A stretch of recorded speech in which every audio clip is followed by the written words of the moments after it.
ආයුබෝවන් දරුවනේ අද ඉඳන් අපි අපේ 11 ශ්‍රේණියට අදාළ ගණිතයේ පාඩම් ටික සාකච්ඡා කරනවා. එතකොට දැන් ඕගොල්ලන්ගේ මේ සාමාන්‍ය පෙළ දක්වා ආපු ගමනේ ඕගොල්ලෝ දැන් ඕගොල්ලන්ගේ වැදගත්ම අවුරුද්දට ඇවිල්ලා තියෙන්නේ. තව ඕගොල්ලන්ට අවුරුද්දක කාලයක් හරියටම ගත්තොත් අවුරුද්දක් නෑ මාස ගානක කාලයක් තමයි තියෙන්නේ සාමාන්‍ය පෙළ විභාගයට මුහුණ දෙන්න. එතකොට දැන් ගිය අවුරුද්දේ ඇති වුණු තත්ත්වයන් එක්ක අඩුපාඩු සිදු වුණා. එතකොට ඒ අඩුපාඩුත් හදාගෙන අපිට ගොඩාක් වැඩ කරන්න වෙනවා මේ අවුරුද්ද අවසානයේ හොඳ ප්‍රතිඵලයකට යන්න හොඳ පෙරහුරුවක් ලබා ගන්න. ඒ නිසා අද ඉඳන් මේ ආරම්භ කරන 11 ශ්‍රේණිය වැඩ ටික හරියටම 100%ක්ම අඩුපාඩු රහිතව කරනවා කියන දේ මුලින්ම හිතට ගන්න. මොකද ඒකේ අඩුපාඩු තිබ්බොත් දරුවෝ දැන් අපේ 10 කොටස් වල අපිට ගොඩාක් දේවල් නැවත නැවත මතක් කරගන්න දේවල් තියෙනවා. එතකොට මේ 11 අපි එතෙන්ට දේවල් ඉතුරු කරගත්තොත් තව තවත් අපිට මතක් කරගන්න පාඩම් කරන්න තියෙන දේවල් වල බර වැඩි වෙනවා මිසක් අඩුවීමක් සිද්ධ වෙන්නේ නැහැ. ඒ නිසා මේ වර්ෂයේ අවසානයේ මුල ඒ නිසා හොඳට හිතට ගන්න මේ වැඩ ටික හරියටම තමුන් ඉවර කරලා මේ අවුරුද්ද අග වෙනකොට හොඳ ප්‍රතිඵලයකට යනවා කියලා. රයිට්. එහෙනම් දැන් අපි පටන් ගමු අපේ පාඩම දරුවෝ ලියා ගන්න මාතෘකාවක් තාත්වික සංඛ්‍යා. තාත්වික සංඛ්‍යා නැත්නම් real numbers. තාත්වික සංඛ්‍යා. එතකොට දැන් ඔයගොල්ලෝ මාතෘකාව ලියන ගමන් අහගන්න අපේ 11 ශ්‍රේණියට අදාළව දරුවෝ පළවෙනි වාරයට අපිට තියෙනවා පාඩම් 8ක් සාකච්ඡා කරන්න. ඒ පාඩම් 8 ඇත්තටම මේ පළවෙනි පාඩම ටිකක් ලේසි පාඩමක්. අපිට ගොඩාක් ගණනය කිරීම, ගණන් හදන්න, ඒ වගේ දේවල් අඩු පාඩමක් තමයි මේ මුලින්ම සාකච්ඡා කරන්න හදන්නේ. හරි? තාත්වික සංඛ්‍යා. එතකොට දරුවෝ දැන් අහගන්න මේ පාඩම ගැන. මේ පාඩමේ අපිට සාකච්ඡා කරන්න තියෙන්නේ දැන් අපි අවුරුදු ගණනාවක් මේ ගණිතය කියන විෂය හදාරුවානේ. එතකොට මේ ගණිතය කියන විෂය අපි මේ ගණනය කිරීම සඳහා යොදාගත්තු අපි අධ්‍යයනය කරපු සංඛ්‍යා කුලක ගැන තමයි මේ පාඩමේදී අපි ඉගෙන ගන්න හදන්නේ. ඒ කියන්නේ අවුරුදු ගාණක් පුරාවටම අපි එකේ පන්තියේ ඉඳන් මේ 11 පන්තිය වෙනකම්ම ගණිතය කියන විෂයත් එක්ක අපි අධ්‍යයනය කරපු සංඛ්‍යා වර්ග ගැන අපි හදාරන්නයි මේ හදන්නේ. එතකොට මොනවද අපි ගණිතයේදී අධ්‍යයනය කරපු සංඛ්‍යා වර්ග? දැන් දරුවෝ අපි ගණන් හදන්න එක එක විදිහේ සංඛ්‍යා වර්ග යොදාගත්තානේ. ඔයගලන්ට මතක ඇති දැන් සාමාන්‍යයෙන් පොඩිම පන්තිවල එකතු කිරීම, අඩු කිරීම, ගුණ කිරීම, බෙදීම වලට යොදාගත්තේ සංඛ්‍යා කියලා අපි ඉලක්කම් වලින් ලියන සංඛ්‍යා විතරයි. හැබැයි අපි 6 7 වෙනකොට අපි ඉගෙන ගත්තා මේ සංඛ්‍යා නැවත කොටස් වෙනවා ලකුණක් අනුව කොහොමද ධන සංඛ්‍යා සහ ඍණ සංඛ්‍යා කියලා වෙන් වුණා. ඊළඟට භාග සංඛ්‍යා කියලා වෙනම කොටසක් තියෙනවා කියලා අපි ඉගෙන ගත්තා. ඊළඟට දශම සංඛ්‍යා කියලා වෙනම කොටසක් තියෙනවා කියලා අපි ඉගෙන ගත්තා. ඔය විදිහට අපි මේ ගණිතය කියන විෂය තුල ගණන් හදද්දී අපි ගොඩාක් සංඛ්‍යා වර්ගත් එක්ක වැඩ කරලා තියෙනවා. එතකොට මේ 11 අන්තිමේදී අපි සාකච්ඡා කරන්න හදන්නේ මෙතෙක් කල අපි ඔන්න වැඩ කරපු සංඛ්‍යා කුලක සම්බන්ධයෙන්. එතකොට මේ සංඛ්‍යා කුලක නැවත සැරයක් හරියටම ඉගෙනගෙන මොනවද මේ සංඛ්‍යා වර්ගය කියලා හරියටම දැනගෙන ඒ සංඛ්‍යා කුලක කොහොමද නම් කරන්නේ කියලයි අපි මේ පාඩමේදී ඉගෙන ගන්න හදන්නේ. පැහැදිලිද? එහෙනම් මේ පාඩමේ ඉගෙන ගන්න හදන්නේ මොකක් පිළිබඳවද? අපි අධ්‍යයනය කරපු සංඛ්‍යා කුලක පිළිබඳවයි අපි මේ ඉගෙන ගන්න හදන්නේ. පැහැදිලිද? රයිට්. එහෙනම් අපි ඉස්සෙල්ලාම පොඩි සටහනක් දාගෙන දරුවෝ පාඩමේ වැඩ ටික පටන් ගමු. ලියන්න තරුවක් දාලා මෙන්න මෙහෙම ගණිතයේදී භාවිතා කරනු ලබන ගණිතයේදී භාවිතා කරනු ලබන ගණිතයේදී භාවිතා කරනු ලබන විවිධ සංඛ්‍යා වර්ග පවතී.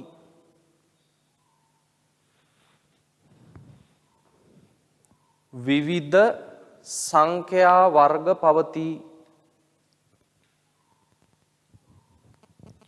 විවිධ සංඛ්‍යා වර්ග පවතී.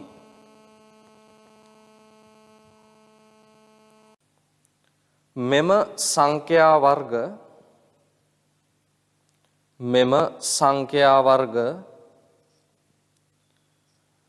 හඳුනා ගැනීම සහ මෙම සංඛ්‍යා වර්ග හඳුනා ගැනීම සහ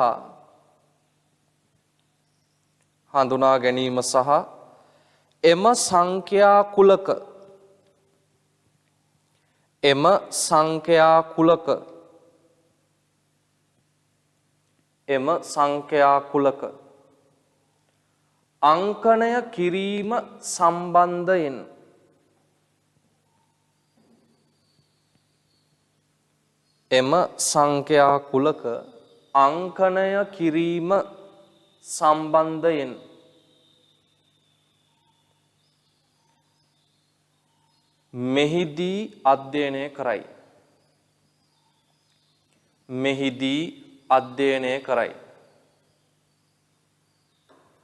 මෙහිදී අධ්‍යයනය කරයි. right. ඔන්න දරුවෝ එහෙනම් අපි මේ පාඩමේදී අධ්‍යයනය කරන්න හදන්නේ අපි ඉගෙනගත්තු සංඛ්‍යා වර්ග පිළිබඳව සහ එම සංඛ්‍යා වර්ග අංකණය කරන්නේ කොහොමද කියලා. right. එහෙනම් දැන් අපේ මාතෘකාව දරුවෝ තාත්වික සංඛ්‍යානේ.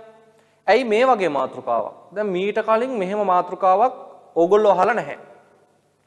ඇත්තම කතාව දැන් අර මං ඉස්සෙල්ලා මතක් කරන්නේ අපි අධ්‍යයනය කරපු සංඛ්‍යා වර්ග ධන සංඛ්‍යා, ඍණ සංඛ්‍යා, භාග, දශම මොහොම කිය. එතකොට දරුවෝ ඔය සමස්ත සංඛ්‍යා පද්ධතියම ඒ කියන්නේ අපි සාමාන්‍ය පෙළට මේ එනකොට 11 ශ්‍රේණිය දක්වා එනකොට සාමාන්‍ය පෙළ මට්ටමේදී අධ්‍යයනය කරපු සියලුම සංඛ්‍යා අයිති වෙන්නේ තාත්වික සංඛ්‍යා කියන කුලකයට. ඒ කියන්නේ තාත්වික සංඛ්‍යා තමයි අපි අධ්‍යයනය කරලා තියෙන්නේ. හරිද? එතකොට මොනවටද තාත්වික සංඛ්‍යා කියලා කියන්නේ? දරුවෝ තාත්වික සංඛ්‍යා කියලා කියන්නේ මෙන්න මෙහෙම අර්ථ දක්වනවා ගණිතයේදී තාත්වික සංඛ්‍යාවක් කියන එක සරලවම කිව්වොත් සංඛ්‍යා රේඛාවක් මත ලකුණු කළ හැකි සෑම සංඛ්‍යා වර්ගයක්ම තාත්වික සංඛ්‍යා කියලා අපි හඳුන්වනවා. හරිද? සංඛ්‍යා රේඛාවක් මත ලකුණු කළ හැකි සෑම සංඛ්‍යා වර්ගයක්ම නැත්නම් සෑම සංඛ්‍යාවක්ම අපි හඳුන්වනවා තාත්වික සංඛ්‍යා කියලා. ඒතර මොනවද සංඛ්‍යා රේඛාවක් මත ලකුණු කරන්න පුළුවන්? අපි ටිකක් හිතලා බැලුවොත් සංඛ්‍යා රේඛාවක් අඳිද්දි දරුවෝ අපි බිඳුව ලකුණු කරනවානේ. බිඳුව ලකුණු කරලා බිඳුවෙන් දකුණු අත පැත්තේ ධන සංඛ්‍යා ලකුණු කරනවා. බිඳුවෙන් වම් අත පැත්තේ ඍණ සංඛ්‍යා ලකුණු කරනවා. ඊළඟට අපිට අවශ්‍ය නම් ඔය සංඛ්‍යා රේඛාවේ භාග සංඛ්‍යාවක් ලකුණු කරන්න බැයිද? දැන් දෙකෙන් එක වගේ එකක් ලකුණු කරන්න පුළුවන්නේ. ඊළඟට අපිට ඔය සංඛ්‍යා රේඛාවේ දශම සංඛ්‍යාවක් ලකුණු කරන්න බැයිද? දැන් 2.5 ලකුණු කරන්න කියනවා. එතකොට සංඛ්‍යා රේඛාවක 2.5 ඉන්න ඕනේ කවුරු අතරද? 2ත් 3ත් අතර. එහෙනම් තේරෙනවද අපි මෙතෙක් කතා කරපු හැම සංඛ්‍යා වර්ගයක්ම දරුවෝ සංඛ්‍යා රේඛාවක ලකුණු කරන්න පුළුවන් සංඛ්‍යා නේද අපි කතා කරලා තියෙන්නේ. අන්න සංඛ්‍යා රේඛාවක ලකුණු කළ හැකි ආකාරයේ සෑම සංඛ්‍යාවක්ම අපි පොදුවේ හඳුන්වනවා මොන සංඛ්‍යා කියලාද? තාත්වික සංඛ්‍යා කියලා. අපි මේ නම දන්නේ නැතුව අපි මේ සංඛ්‍යා වර්ග භාවිතා කළා. හැබැයි දැන් මේ තාත්වික සංඛ්‍යා කියන සංඛ්‍යා වර්ගයේ දරුවෝ විවිධ වර්ගවලට අපි මේ පාවිච්චි කරපු සංඛ්‍යා බෙදෙනවා. දැන් අපි කතා කළානේ දැන් මෙතෙන්දිම සංඛ්‍යා වර්ග 4ක් පිළිබඳව ධන සංඛ්‍යා, ඍණ සංඛ්‍යා, භාග, දශම කියලා. ඒතර ඔයගොල්ලෝ දන්නවනේ භාග සංඛ්‍යා ගත්තත් භාග සංඛ්‍යාත් නැවත කොටස් වෙනවනේ. හරිද? එතකොට දැන් අපි හඳුනගමු දැන් මේ ඔක්කොටම පොදුවේ කිව්වේ තාත්වික සංඛ්‍යා කියලානේ. තාත්වික සංඛ්‍යා කොහොමද කොටස් වෙන්නේ කියලා. මෙන්න මෙහෙමයි. මෙන් බලා ගන්න. තාත්වික සංඛ්‍යා කියනෙවුවා තාත්වික සංඛ්‍යා කියන කුලකය මුලින්ම දරුවෝ බෙදෙනවා ප්‍රධාන කොටස් දෙකකට. මුලින්ම ප්‍රධාන කොටස් දෙකකට බෙදෙනවා. right? එතකොට කොටස් දෙක තමයි එක කොටසක් අපි හඳුන්වනවා පරිමේය සංඛ්‍යා කියලා. පරිමේය සංඛ්‍යා. දැන් මේ වචනේ හැම ඕගොල්ලන්ට තාම හුරු නැහැ. හරිද? හේතුව මේ පරිමේය සංඛ්‍යා ඕගොල්ලෝ භාවිතා කරලා තියෙනවා ගණන් හදන්න. හැබැයි ඕගොල්ලෝ දැනන් හිටියේ නෑ ඒවා පරිමේයයි කියලා. අපි ওই දැන් මේ පාඩමේ හඳුනාගමු කොහොමද පරිමේය සංඛ්‍යාවක් හඳුනාගන්නේ කියලා. හරි? ඊළඟ කොටස තමයි දරුවෝ අපරිමේය සංඛ්‍යා. අපරිමේය සංඛ්‍යා. එහෙනම් පළවෙනි කාරණය තමයි තාත්වික සංඛ්‍යා කියන කුලකය එහෙම නැත්නම් තාත්වික සංඛ්‍යා කියන දේ මේ සංඛ්‍යා වර්ගය මුලින්ම ප්‍රධාන කොටස් දෙකකට බෙදෙනවා. එකක් තමයි මොකද්ද?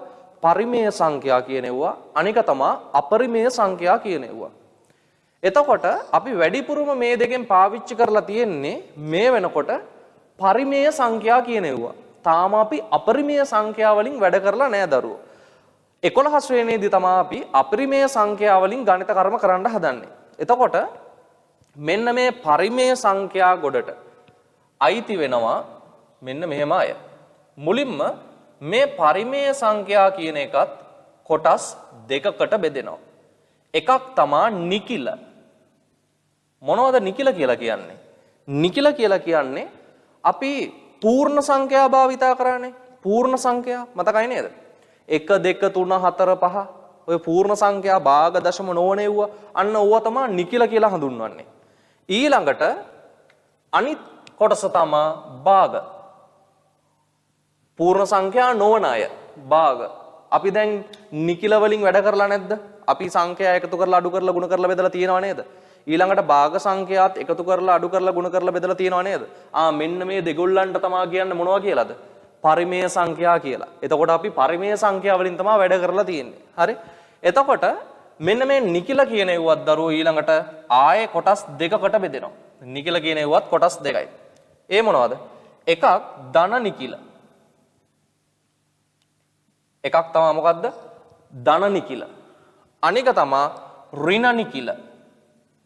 ධන නිකිලයි ඍණ නිකිලයි. එතකොට දරුවෝ මෙන්න මේ ධන නිකිල කියන ඒවා ධන නිකිල කියන ඒවට තව නමක් අපිට දෙන්න පුළුවන්. මේගොල්ලන්ටම තමයි කියන්නේ ප්‍රකෘති සංඛ්‍යා කියලා. ප්‍රකෘති සංඛ්‍යා. හරිද? ප්‍රකෘති සංඛ්‍යා කියන්නේ මෙන්න මේ අයටමයි. ඊළඟට අපි ගත්තොත් එහෙම භාග. භාග බෙදෙනවා ඒ අයත් ප්‍රධාන කොටස් දෙකකට. හරි. භාගත් බෙදෙනවා ප්‍රධාන කොටස් දෙකකට. එකක් තමයි අන්ත දශම. අන්ත දශම. අන්ත දශම. අනිත් එක තමයි දරුවෝ සාමාවර්ත සාමාවර්ත අනන්ත දශම. සාමාවර්ත අනන්ත දශම. සාමාවර්ත අනන්ත දශම. දැන් ඕගොල්ලන් දශම කියන්නේ කවුද කියලා නම් දන්නවා. හැබැයි මෙහෙම දෙන්නෙක් දන්නේ නැහැ. අපි ඒව දශම වලදී දැන් ඊළඟට හඳුනා ගමු. කවුද මේ අන්ත දශමයක් කියන්නේ? කවුද මේ සාමාවර්ත අනන්ත දශමයක් කියන්නේ කියලා.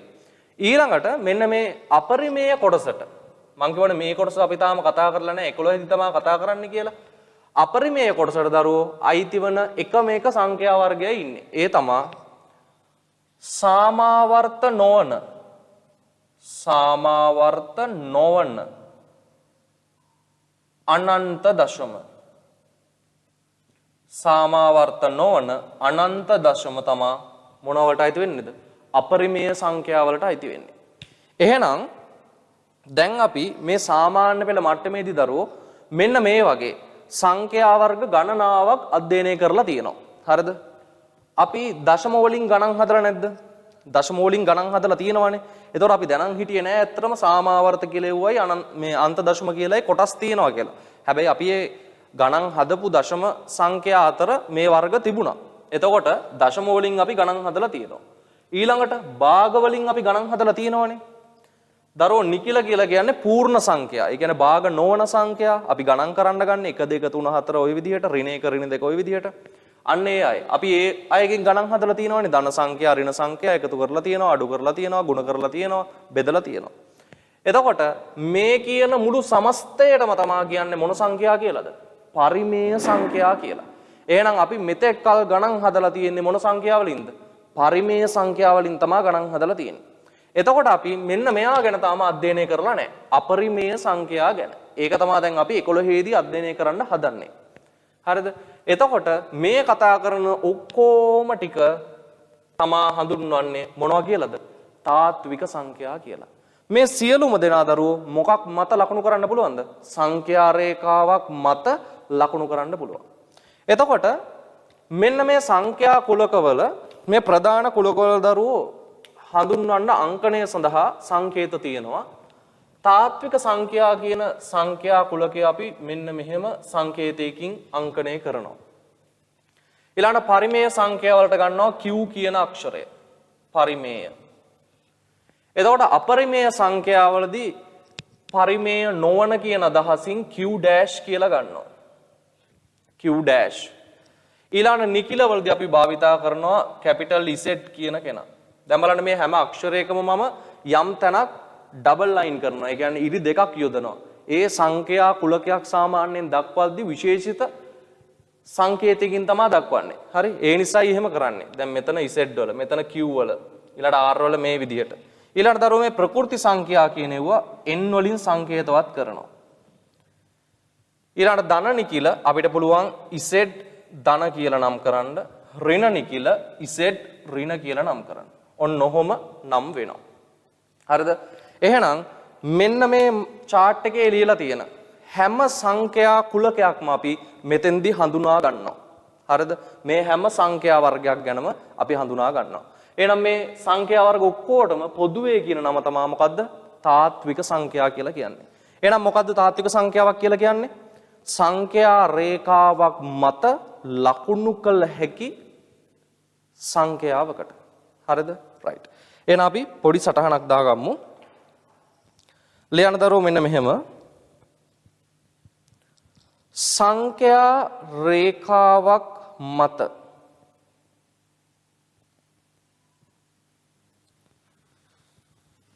සංඛ්‍යා රේඛාවක් මත සංඛ්‍යා රේඛාවක් මත පිහිටන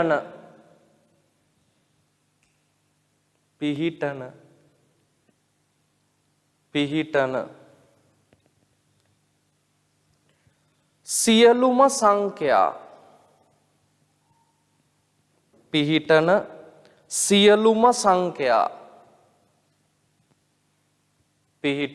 සියලුම සංඛ්‍යා තාත්වික සංඛ්‍යා නම් වේ. තාත්වික සංඛ්‍යා නම් වේ. තාත්වික සංඛ්‍යා නම් වේ.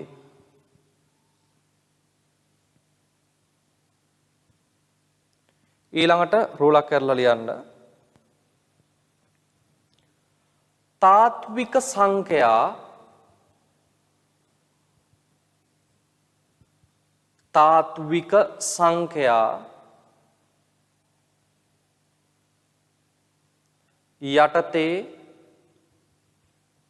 යටතේ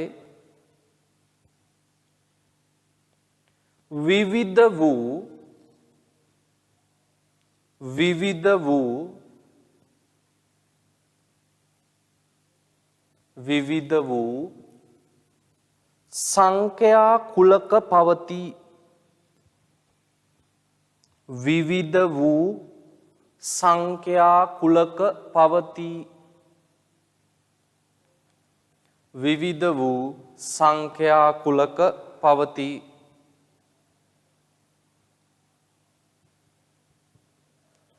හරි.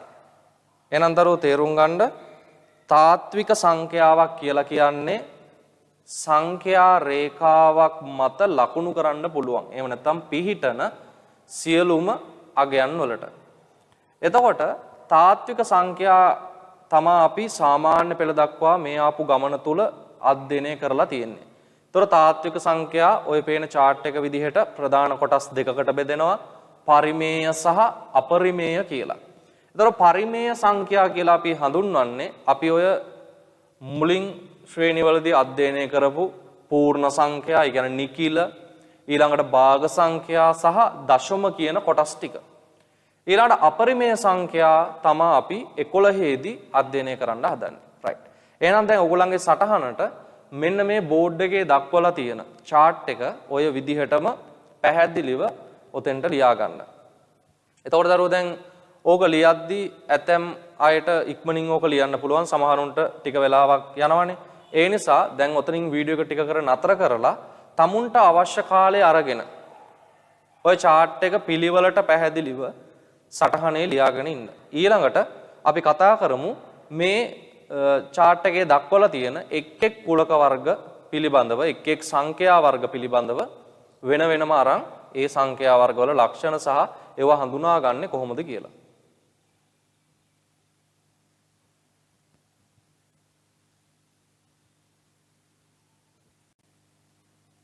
හරි. දැන් අපි දරුවෝ මේ ටික සාකච්ඡා කරන්නයි හදන්නේ වෙන වෙනම. හරිද?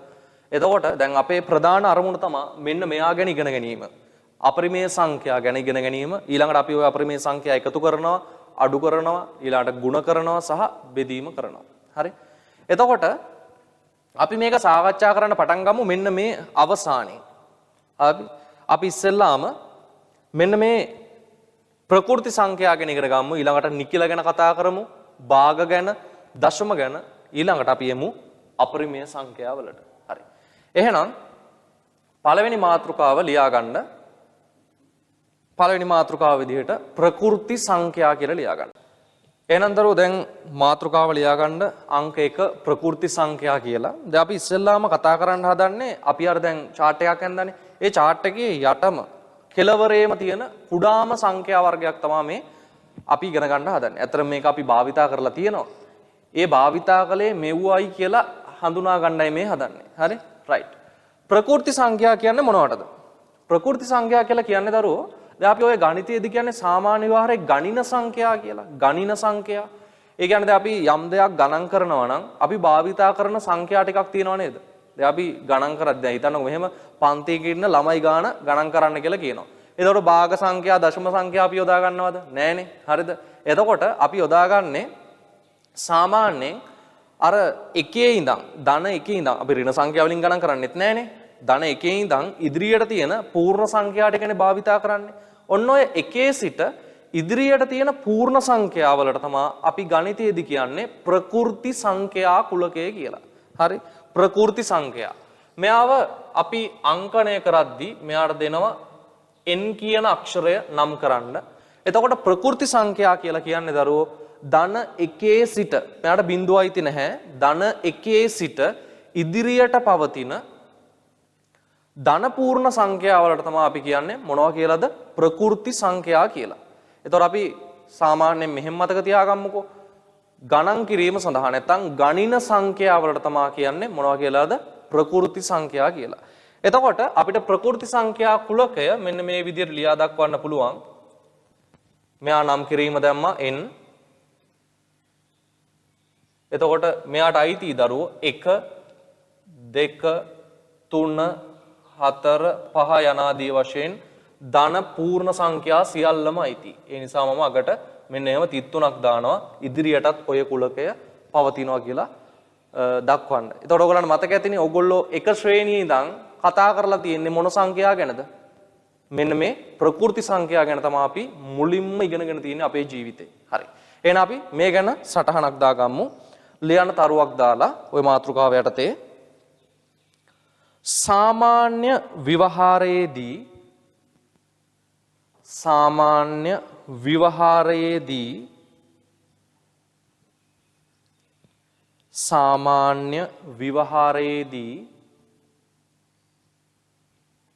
ගණින සංඛ්‍යා ලෙස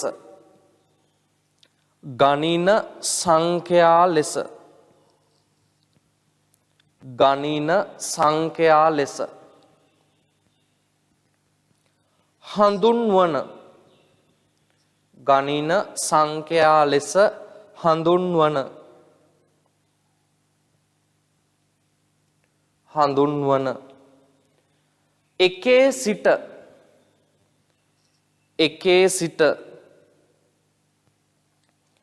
ඉදිරියට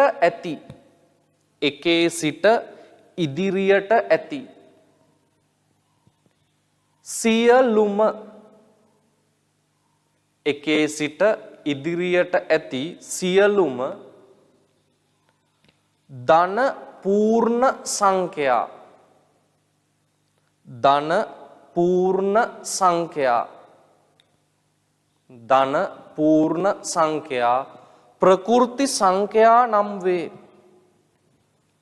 ප්‍රකෘති සංඛ්‍යා නම් වේ.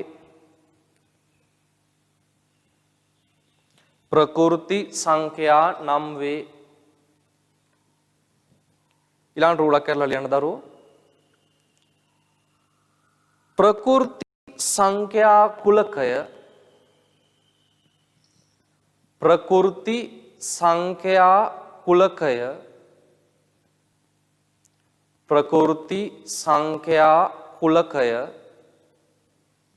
මෙන්න මේ අක්ෂරය දාන්න. Capital N. ඕකේ මෙන්න මෙතන ඉර ඩබල් වෙන්න ඕනේ. හරි ඉර දෙකක් එන්න ඕනේ. කැපිටල් N මගින් සංකේතවත් කරයි. මගින් සංකේතවත් කරයි. මගින් සංකේතවත් කරයි. හරි. දැන් එතකොට අපි අපේ ජීවිතයේ මුලින්ම ඉගෙනගෙන තියෙන්නේ එහෙනම් දරුවෝ මොන සංඛ්‍යාවද? ප්‍රකෘති සංඛ්‍යා තමයි මුලින්ම ඉගෙනගෙන තියෙන්නේ. හරි? රයිට්. එහෙනම් මෙන්න මෙයාට තමයි ප්‍රකෘති සංඛ්‍යා කියලා කියන්නේ. ඒ කියන්නේ එකේ ඉඳන් ඉදිරියට තියෙන සියලුම පූර්ණ සංඛ්‍යා ටික. ධන පැත්ත විතරයි. අපි 1 2 දී දන්නේ නැහැ ඍණ සංඛ්‍යා තියෙනවද කියලාවත් නේද? ඒතොර ගණින සංඛ්‍යා ටික තමයි අපි හඳුන්වන්නේ මොනවා කියලාද? ප්‍රකෘති සංඛ්‍යා කියලා. රයිට්. මෙන්න මේ කුලකේ ලියා ගන්න දරුවෝ. අපි ඊළඟට සාකච්ඡා කරමු නිකිල සංඛ්‍යා ගැන. හරි. මේ ටික ලියා ගන්නද?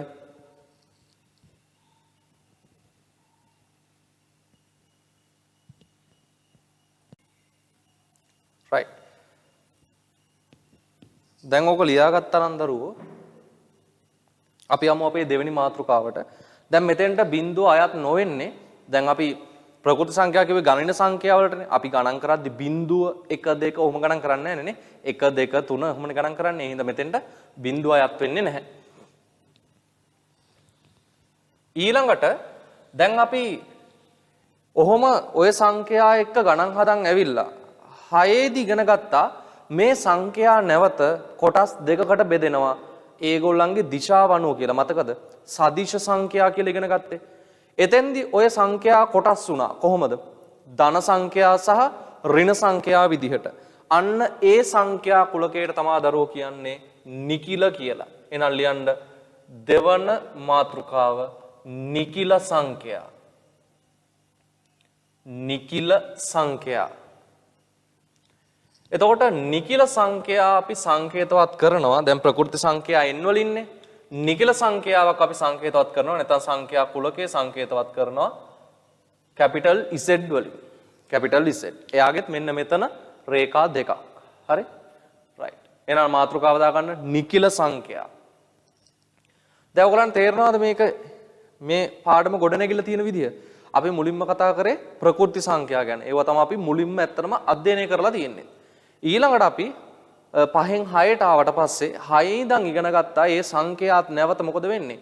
ධන ඍණ කියලා බෙදෙනවා කියලා. එහෙනම් මේ නිකිල සංඛ්‍යා කියන්නේ දරුවෝ බිඳුව ඇතුළත්ව. බිඳුවත් අපි නිකිල වලට ගන්නවා. හරිද? බිඳුව ඇතුළත්ව ධන හා ඍණ පූර්ණ සංඛ්‍යා වලට තමයි අපි කියන්නේ නිකිල සංඛ්‍යා කියලා. මොනවටද? බිඳුව ඇතුළත්ව, ඒ කියන්නේ ශුන්‍ය කියන අගේ ඇතුළත්ව ධන හා ඍණ පූර්ණ සංඛ්‍යා වලට තමයි අපි කියන්නේ මොනවා කියලාද? නිකිල කියලා. එතකොට දරුවෝ නිකිල කුලකය ලියා දක්වන්නේ මෙන්න මේ විදිහට. නිකිල වලට අයිතිනේ බිඳුවේ ඉඳන් ධන සහ ඍණ පූර්ණ සංඛ්‍යා ඔක්කොම. එතකොට ඕක ලියන්න වෙන්නේ මෙන්න මේ ක්‍රමවේදයට. මෙහෙම බිඳුව දාලා බිඳුවේ මේ පැත්තට නෙන්නේ ඍණ සංඛ්‍යා. එතකොට ඍණ 1, ඍණ 2, ඍණ 3 ආදී වශයෙන් තියෙනවා. එතකොට ඕකේ අවසානයක් නැහැනේ. ඒ නිසා මොකද වෙන්නේ? අගට තිත් තුනකුත් දාන්න වෙනවා. දැන් ඍණ මේ පැත්තට ඕන තරම් ලියා යන්න පුළුවන් ඔය වගේ. එතකොට ඔහොම තමයි ආරම්භ කරන්න වෙන්නේ. එතකොට මේ පැත්තට ධන පූර්ණ සංඛ්‍යා 1 2 3 ආදී වශයෙන් ඒකෙත් අවසානයක් නැහැ. ඉස්සරහට යනවා. එතකොට මේ පැත්තට එන ඍණ පූර්ණ සංඛ්‍යා සියල්ලයි, මේ පැත්තට යන ධන පූර්ණ සංඛ්‍යා සියල්ලයි බිඳුවයි කියන සියල්ලම අයිති වෙනවා කාටද? නිකිල කියන කුලකයට. එතකොට ඕක කොහොමත් ලියන්න පුළුවන්. එහෙම නැත්නම් දරුවෝ මේ විදිහටත් පුළුවන්. මෙහෙම බිඳුව කියලා අරන් බිඳුවට ලකුණක් නැහැනේ. ඊළඟට දානවා මෙහෙම ධන හෝ ඍණ 1. කියන්නේ ධන එකත් අයිති, ඍණ එකත් අයිති. ඊළඟට ධන ඍණ 2, ධන 2, ඊළඟට ඍණ 2 ඊළඟට මෙහෙම. ඔහොම ඔය ලකුණු දෙකම එකට අරගෙනත් ඔය සංඛ්‍යා කුලකය ලියන්න පුළුවන්. එහෙනම් අර අපි ගණන් හදපු ධන ඍණ පූර්ණ සංඛ්‍යාවලට තමා කියන්නේ මොනවා කියලාද? නිකිල සංඛ්‍යා කියලා. එතකොට බිඳුවත් නිකිල වලට අපි ගන්නවා. හරි? එතකොට දරුවෝ දැන් මේ නිකිල කියනෙව්වා. මේ නිකිල කියන සංඛ්‍යාවල ඒතර කොටස් දෙකක් අපිට හඳුනා ගන්න පුළුවන් නේ. මොකක්ද? එකක් ධන නිකිල. අනිත් එක තමයි මොකද්ද? ඍණ නිකිල. මොකද දැන් නිකිල කිව්වේ ධන ඍණ සියලුම පූර්ණ සංඛ්‍යාවලට ශුන්‍ය ඇතුළත්ව. දැන් ශුන්‍ය කියන එකට බිඳුව කියන එකට ලකුණක් නැහැනේ. ඒතර බිඳුව අපි මැද්දෙන් තිබ්බහම එක පැත්තක ඉන්නවා ධන සංඛ්‍යා අනිත් පැත්තේ ඉන්නවා ඍණ සංඛ්‍යා. එතකොට එහෙනම් නිකිල කොටස් දෙකකට බෙදෙනවා. නිකිල බෙදනවා දරුවෝ මුලින්ම එක කොටසක් ධන නිකිල කියලා. ධන නිකිල. අනිත් කොටස තමයි ඍණ නිකිල. ධන නිකිලයි ඍණ නිකිලයි. එහෙම බෙදෙන්නේ ධන නිකිල වලට අයිති වෙන්නේ ධන පූර්ණ සංඛ්‍යා ටික විතරයි. එතකොට මේ ධන නිකිල කියන එක අපි සංකේතවත් කරන්නේ මෙහෙම. නිකිල වලට ගත්ත ඉසෙට් නේ. ඉසෙට් ලියලා මෙතන ඉහළින් දානවා ධන ලකුණ. එතකොට ඒකේ අදහස තමයි ධන නිකිල. ඊළඟට ඍණ නිකිල සංකේතවත් කරන්නේ ඉසෙට් අකුරක් ලියලා මෙහෙම ඉහළින් දානවා ඍණ ලකුණ. ඒතර ඕකෙන් සංකේතවත් කරන්නේ ඍණ නිකිල. හරි? එතකොට මෙන්න මේ ධන නිකිල කුලකයට අයිති වෙන්නේ ධන පූර්ණ සංඛ්‍යා ටික විතරයි. ඒ කියන්නේ මෙතනින් ධන කට්ටිය විතරයි අයිති වෙන්නේ. ඒක බිඳුව ධන නෙවෙයිනේ. ඒතර බිඳුව අයිති වෙන්නේ නැහැ. අයිති වෙන්නේ 1 2 3 4 යනාදී වශයෙන් එන ධන පූර්ණ සංඛ්‍යා ටික විතරයි. එතකොට ඉසෙට් ඍණ කියන කුලකයට අයිති වෙන්නේ ඍණ පූර්ණ සංඛ්‍යා ටික විතරයි. ඒ කියන්නේ ඍණ 1 ඍණ 2 ඍණ 3 ආදී වශයෙන් තියෙන ඍණ සංඛ්‍යා ටික විතරයි එයාට අයිති වෙන්නේ. පැහැදිලිද එහෙනම්? එහෙනම් දැන් අර ඉස්සලා කියපු දේ පැහැදිලි නේද? මේ ධන නිකිල වලටම තමා කියන්න වෙන්නේ මොනවටද? ප්‍රකෘති සංඛ්‍යා කියලා. මේ ධන නිකිල වලට අයිතිත් 1 2 3 4 කියන ගණින සංඛ්‍යා ටික විතරනේ. එතකොට ඒගොල්ලන්ටම ඕනනම් කියන්න පුළුවන් මොකද්ද? ප්‍රකෘති සංඛ්‍යා කියලා. ඒ කියන්නේ ප්‍රකෘති සංඛ්‍යා කියන කුලකෙයි ධන නිකිල කියන කුලකෙයි දෙන්න සමානයි. එහෙනම් දරුවෝ නිකිල සංඛ්‍යා කියලා අපි හඳුන්වන්නේ ශුන්‍ය ඇතුළත්ව ධන හා ඍණ පූර්ණ සංඛ්‍යාවලට. එතකොට එතෙන්දී කොටස් දෙකක් තියෙනවා. මොකක්ද? ධන නිකිල කියලා කොටසක් ඉන්නවා, ඍණ නිකිල කියලා කොටසක් ඉන්නවා. ධන නිකිල කියන කට්ටියව අපි ඉසෙට් ධන කියලා සංකේතවත් කරනවා. ඍණ නිකිල කියන කට්ටියව ඉසෙට් ඍණ කියලා සංකේතවත් කරනවා. ධන නිකිල කියන්නේ ධන පූර්ණ සංඛ්‍යා ටික විතරක් ගත්තොත්, ඍණ නිකිල කියන්නේ ඍණ පූර්ණ සංඛ්‍යා ටික විතරක් ගත්තොත්. පැහැදිලිද? රයිට්. එහෙනම් අපි සටහන ලියා ගමු. ලියන්න තරුවක් දාලා ශුන්‍ය ඇතුළත්ව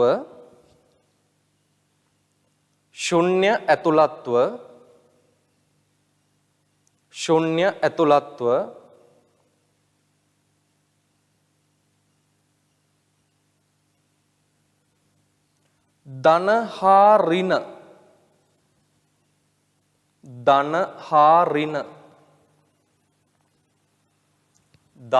හා ඍණ සියලු පූර්ණ සංඛ්‍යා ධන හා ඍණ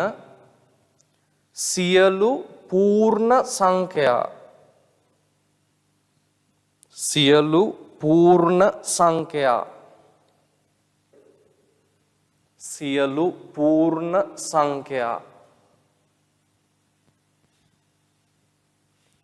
නිකිල ලෙස හඳුන්වයි. නිකිල ලෙස හඳුන්වයි.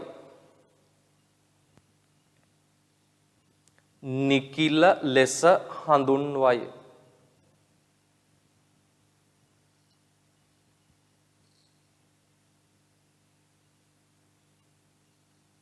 ඊළඟ රෝලක් කරලා තරුවක් දාලා ලියන්න.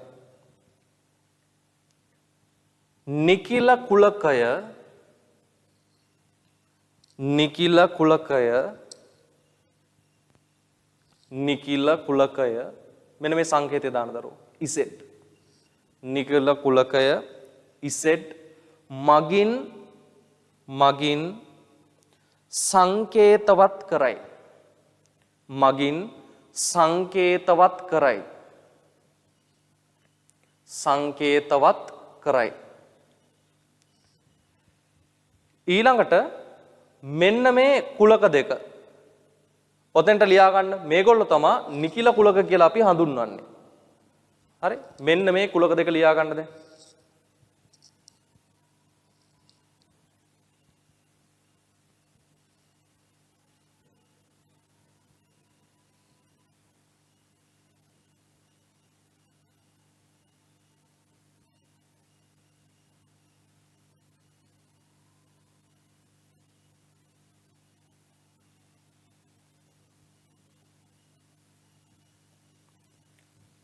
හරි. ඊළඟ ලියා ගන්න මෙන්න මෙහෙම නිකිල නිකිල නිකිල ප්‍රධාන කොටස් දෙකකි. නිකිල ප්‍රධාන කොටස් දෙකකි. නිකිල ප්‍රධාන කොටස් දෙකකි.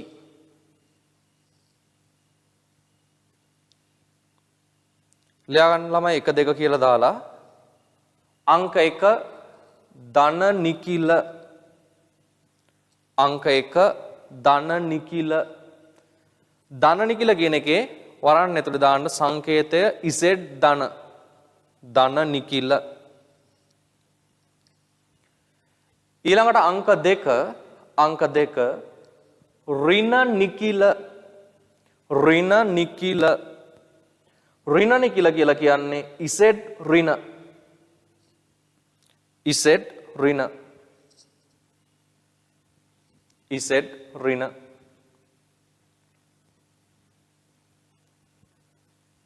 හරි. පහලින් ලියන්න රූලක් කරලා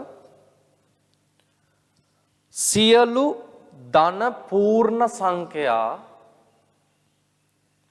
සියලු ධන පූර්ණ සංඛ්‍යා සියලු ධන පූර්ණ සංඛ්‍යා ධන නිකිල ලෙසද ධන නිකිල ලෙසද ධන නිකිල ලෙසද සියලු ඍණ පූර්ණ සංඛ්‍යා සියලු ඍණ පූර්ණ සංඛ්‍යා සියලු ඍණ පූර්ණ සංඛ්‍යා ඍණ නිකිල ලෙසද ඍණ නිකිල ලෙසද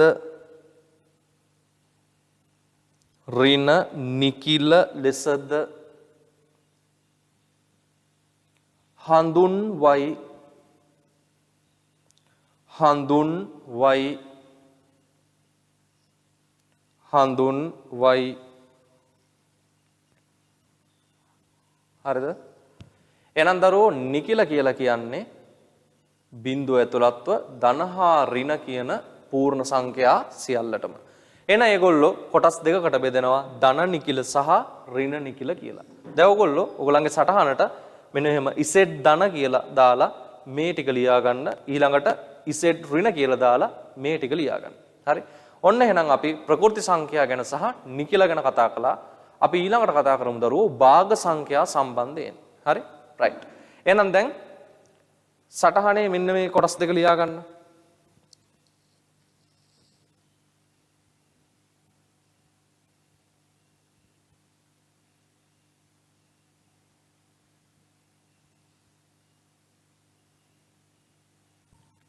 හරි. දාන දරුවෝ තුන්වෙනි මාතෘකාව විදිහට අපේ භාග නැත්නම් අපි දාමුකෝ භාග සංඛ්‍යා. දැන් භාග සංඛ්‍යා හඳුන්වන්න නම් වෙනම සංකේතයක් නැහැ. හරිද? එතකොට දැන් භාග සහ දශම කියන ඒවා දරුවෝ අපි එකට කතා කරන්නේ. මොකද ඕනම දශම සංඛ්‍යාවක් භාගයක් විදිහට ලියන්නත් පුළුවන්. ඕනම භාග සංඛ්‍යාවක් දශමයක් විදිහට ලියන්නත් පුළුවන්. ඒව අපි ඉගෙනගෙන තියෙනවා. මතකනේ 6 7 දී. හරිද? භාග දශම කරනවා, දශම භාග විදිහට ලියනවා. ඕව අපි ඉගෙනගෙන තියෙනවා. එතකොට දැන් භාග සංඛ්‍යා කියන්නේත් අපි ඉගෙනගත්තු තවත් සංඛ්‍යා වර්ගයක්. එතකොට මේ භාග සංඛ්‍යා යටතේ අපි ඉගෙනගෙන තියෙනවා ප්‍රධාන වශයෙන් ආකාර 4ක භාග වර්ග ඉගෙනගෙන තියෙනවා. එකක් තමයි ඒකක භාග. ඒකක භාග. මොනවටද ඒකක භාග කියලා කියන්නේ? ඒකක භාග කියලා අපි කියනවා ලවය එකවන භාගවලට. ලවය එකවන භාග. ඒ කියන්නේ මෙන්න මේ වගේ අය 2න් 1 3න් 1 4න් 1 ඔන්න ඔය වගේ අයට. ඊළඟට අපි ඉගෙන ගත්තා තව තත්ත්‍ය භාග කියලා භාග වර්ගයක්. තත්ත්‍ය භාග. එහෙම නැත්නම් මේවටම කියනවා නියම භාග කියලා. නියම භාග. තත්ත්‍ය භාගයක් හෙවත් නියම භාගයක් කියලා අපි හැඳින්වුවේ මොකද්ද? හරයට වඩා ලවය කුඩා වන භාග. හරයට වඩා ලවය කුඩා වන භාග. ඒ කියන්නේ 3න් 2 5න් 1 7න් 4 ඔන්න ඔය විදිහට හරයට වඩා ලවය කුඩායි නම් අන්න ඒගොල්ලන්ට කිව්වා මොනවා කියලාද? තත්ත්‍ය භාග කියලා කිව්වා. තත්ත්‍ය භාග. ඊළඟට අංක 3 අපි ඉගෙන ගත්තා විෂම භාග කියලා දෙයක්. විෂම භාග. ඒතර විෂම භාග කිව්වේ දරුවෝ මොනවටද? අපි මේ ඉගෙනගත්තු දේවල් නිසාම ඉක්මනින් මතක් කරන්නේ. විෂම භාග කියන්නේ හරයට වඩා ලවය විශාල භාග. හරයට වඩා ලවය විශාල භාග. 2න් 3 5න් 7 ඊළාට 10න් 23 ඔන්න ඔය වගේ අයට අපි කිව්වා මොනවා කියලාද? විෂම භාග කියලා. ඊළඟට 4 මිශ්‍ර සංඛ්‍යා. මිශ්‍ර සංඛ්‍යා. එතකොට මිශ්‍ර සංඛ්‍යාවක් කියලා කියන්නේ මොකද්ද? පූර්ණ සංඛ්‍යාවක් සහ භාග සංඛ්‍යාවක් යන කොටස් දෙකක් එකතු වීමෙන් සෑදෙන සංඛ්‍යාවක්. පූර්ණ සංඛ්‍යාවකුත් තියෙනවා භාග සංඛ්‍යාවකුත් තියෙනවා. 2යි 2න් 1. ඊළඟට 1යි 3න් 1. 5යි 7න් 2. ඔන්න ඔය වගේ අය. ඔයගලන්ට මතක ඇතිනේ අපි භාග ගැන කතා කරද්දී ඔන්න ඔහොම ආකාර 4ක කට්ටිය ඉගෙනගෙන තියෙනවා. එතකොට ඉතින් මේ ගැන අපි සම්පූර්ණයෙන් අධ්‍යයනය කරලා තියෙන නිසා අපිට මේකේ ලොකු හඳුනා ගැනීමක් නැහැ. ඒ හින්දා අපි සරල සටහනක් ලියාගමු දරුවෝ. මෙන්න මෙහෙම 4 දෙනෙක් අපි අධ්‍යයනය කරලා තියෙනවා කියලා. දැන් ඔයගලන්ට තේරෙනවා නිකන් මේ පාඩම සාරාංශයක් වගේ නේද? ඒ කියන්නේ අර අපි ඉගෙනගත්තු ඔක්කොම කොටස් ටික සාරාංශ කරලා තමයි මේ පාඩමේදී අපි ඉගෙන ගන්න හදන්නේ. ඇත්තටම ඉතින් සාමාන්‍ය පෙළේ අවසානයේ නෙමෙයි. එතකොට ඔක්කොම ටික සාරාංශ කරලා අපි ඉගෙනගත්තු සියලුම සංඛ්‍යා පද්ධති ටික හඳුනාගෙන අලුත් කෙනෙක් ඉගෙන ගන්නයි හදන්නේ. රයිට්. එහෙනම් අපි භාග ගැනත් ඉක්මනින් සටහනක් දාගමු. භාග සංඛ්‍යා කියලා මාතෘකාව ලියුවානේ. තරුවක් දාලා ලියන්න. භාග සංඛ්‍යා යටතේ භාග සංඛ්‍යා යටතේ භාග සංඛ්‍යා යටතේ ප්‍රධාන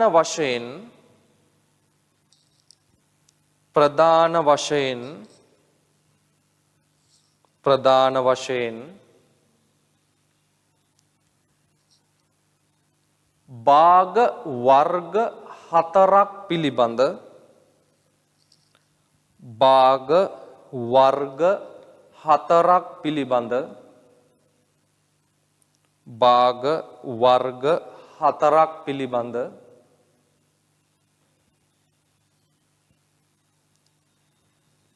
අධ්‍යයනය කර ඇත.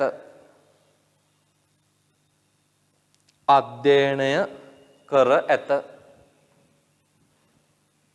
අධ්‍යයනය කර ඇත.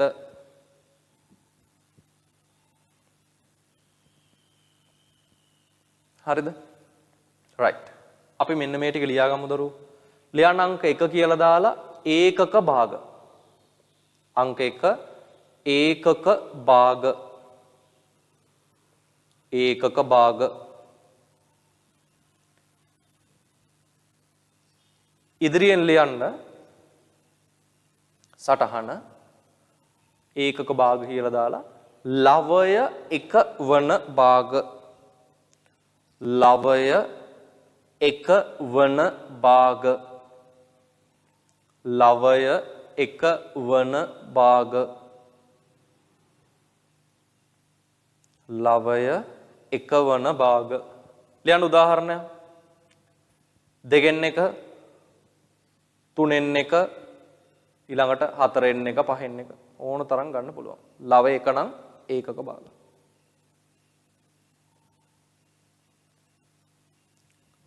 right.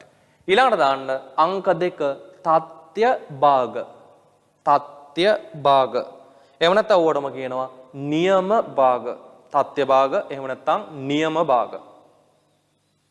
තත්ත්‍ය භාග එහෙම නැත්නම් නියම භාග.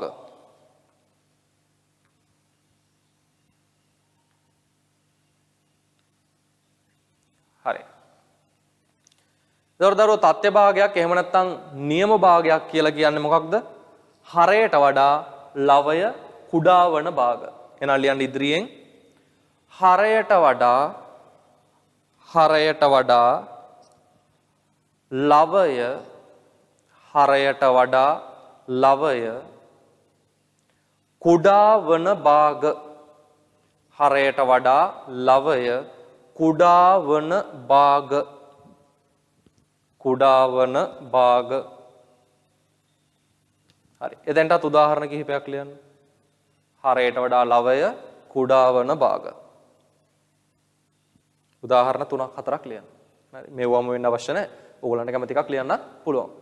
හරි. හරයට වඩා ලවය කුඩායි නම් නියම භාගයක් කියලා අපි කියනවා.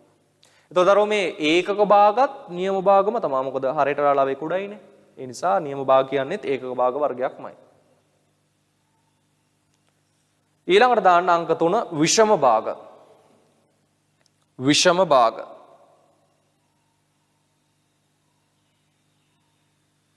විෂම භාග.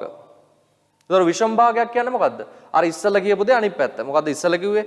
හරයට වඩා ලවය කුඩා භාග කියලානේ. එතකොට දැන් හරයට වඩා ලවය විශාල භාග. එහෙනම් ඉස්සරහින් ලියන්න හරයට වඩා ලවය විශාල භාග.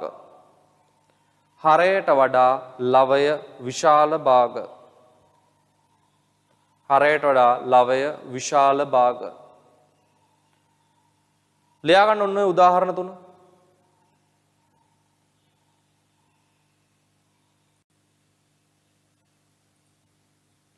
right. ඒක ලියාගත්තා නම් හතරවෙනි කෙනා විදිහට ලියන්න මිශ්‍ර සංඛ්‍යා. මිශ්‍ර සංඛ්‍යා. මිශ්‍ර සංඛ්‍යා.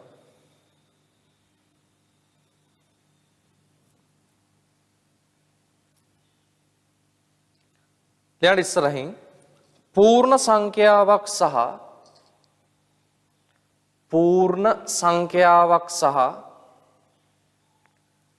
පූර්ණ සංඛ්‍යාවක් සහ තත්ත්‍ය භාගයක පූර්ණ සංඛ්‍යාවක් සහ තත්ත්‍ය භාගයක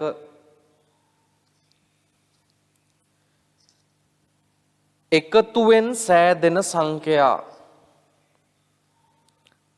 එකතුවෙන් සෑදෙන සංඛ්‍යා.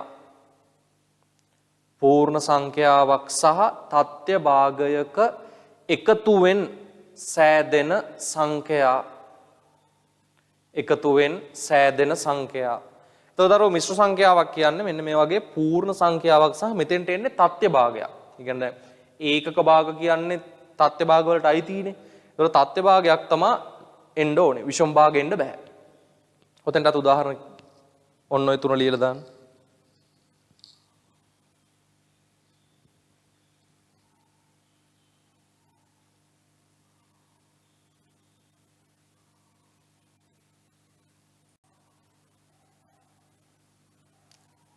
right. අපි ඊළඟට කතා කරමු දශම සංඛ්‍යා සම්බන්ධයෙන්. එහෙනම් මාතෘකාව දාන්න අංක 4 දශම සංඛ්‍යා. right.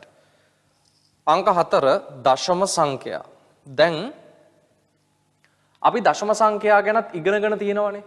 හරිද? හැබැයි දශම සංඛ්‍යා ගැන අපි ඉගෙනගත්තු නැති දේවල් ටිකක් තියෙනවා ඉගෙන ගන්න. දැන් ඉස්සෙල්ලා අර chart එක අඳිද්දී දැක්කද? අන්ත දශම, සාමාවර්ත අනන්ත දශම, සාමාවර්ත නොවන අනන්ත දශම ඔහොම කී ලිව්වා මම. ඒ කියන්නේ මේ දශමත් වර්ග තියෙනවනේ. හැබැයි අපි දශම ගැන ඉගෙන ගනිද්දි දැන් අපි දශම එකතු කරලා තියෙනවා, අඩු කරලා තියෙනවා, ගුණ කරලා බෙදලා ඔහොම ගණිත කර්ම වලට ලක් කරලා තියෙනවා තමයි. හැබැයි අපි දශම වර්ග තියෙනවා කියලා එහෙම කතා කරලා නැහැනේ දරුවෝ. දැන් භාග නම් කතා කරලා තියෙනවා. ඔය ඉස්සෙල්ලා උගන්වපු හතර දෙනාම මීට කලින් ඕගොල්ලෝ අධ්‍යයනය කරලා තියෙනවා. ඒ ගැන අහලා තියෙනවා. හැබැයි දැන් දශම වල දශම වර්ග ඉන්නවා කියලා එහෙම අපි ලොකුවට තාම අධ්‍යයනය කරලා නැහැ. එහෙනම් දැන් අපි ඉගෙන ගමු ඇත්තටම මේ දශම වලත් දරුවෝ වර්ග තියෙනවා. ප්‍රධාන වශයෙන් දශම බෙදෙනවා කොටස් දෙකකට. අන්ත දශම සහ අනන්ත දශම කියලා. අන්ත දශමයි අනන්ත දශමයි. අපි ඉස්සලාම අඳුරගමු එහෙම වෙන් වෙන්නේ කුමන ආකාරයෙන්ද කියලා. දැන් අර ඉස්සෙල්ලා මම සඳහන් කළා වගේම දරුවෝ මේ අපිට පුළුවන් ඕනෑම භාග සංඛ්‍යාවක් දශමයක් බවට පරිවර්තනය කරන්න. ඕනම භාග සංඛ්‍යාවක් දශමයක් කරන්න පුළුවන්. හරි? ඒ කියන්නේ යම් භාග සංඛ්‍යාවක් තියෙනවා නම් මෙන්න මේ භාග සංඛ්‍යාව අපිට පුළුවන් දශමයක් බවට පත් කරන්න.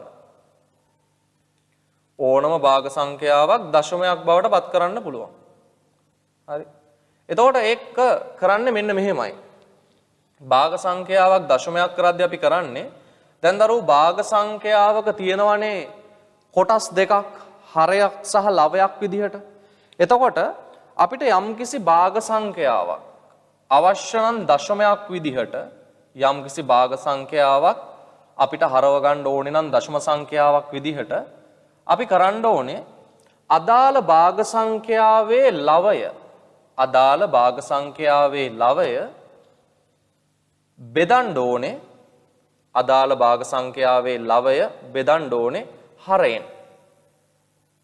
යම් භාග සංඛ්‍යාවක ලවය හරයෙන් බෙදුවා නම් ඕගොල්ලන්ට පුළුවන් ඒ භාග සංඛ්‍යාව දශම සංඛ්‍යාවකට හරව ගන්න. එහෙනම් පැහැදිලිනේ. අපිට පුළුවන් ඕනම භාග සංඛ්‍යාවක දැන් හරයක් ලවයක් තියෙනවනේ. ඒකක භාගයක් ගත්තත්, තත්ත්ව භාගයක් ගත්තත්, විෂම භාගයක් ගත්තත්, ඊළඟට මිශ්‍ර සංඛ්‍යාවක් ගත්තත් හරයක් සහ ලවයක් කියලා දෙයක් තියෙනවා. එතකොට ඔතෙන්දී ඒ ලවය අපිට හරයෙන් බෙදලා පහසුවෙන් යාව දශම සංඛ්‍යාව බවට හරව ගන්න පුළුවන්. හරි? එතකොට අන්නේ ලැබෙන දශම සංඛ්‍යා අනුව ඒගොල්ලන්ගේ තියෙන ලක්ෂණ අනුව තමයි දරුවෝ අපි ඒ දශම සංඛ්‍යා කොටස් වලට වෙන් කරන්නේ. හරිද? එහෙනම් දැන් අපි කරන්න හදන්නේ භාග සංඛ්‍යා ටිකක් අරගෙන ඒගොල්ලන්ව දශම වලට පරිවර්තනය කරන්න. ඊට කලින් අපි පොඩි සටහනක් ලියාගෙන ඉමු. මොකද දැන් මට මේ බෝඩ් එක මකන්න වෙනවා.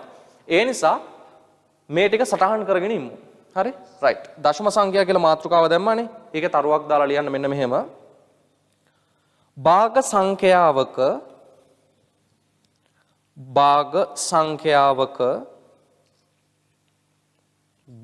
සංඛ්‍යාවක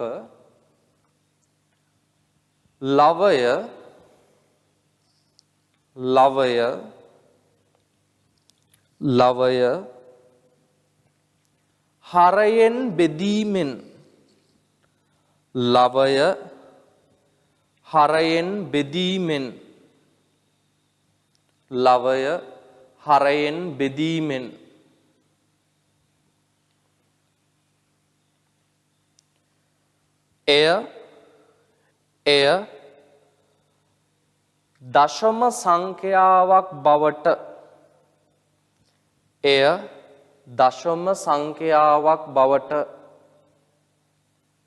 එය දශම සංඛ්‍යාවක් බවට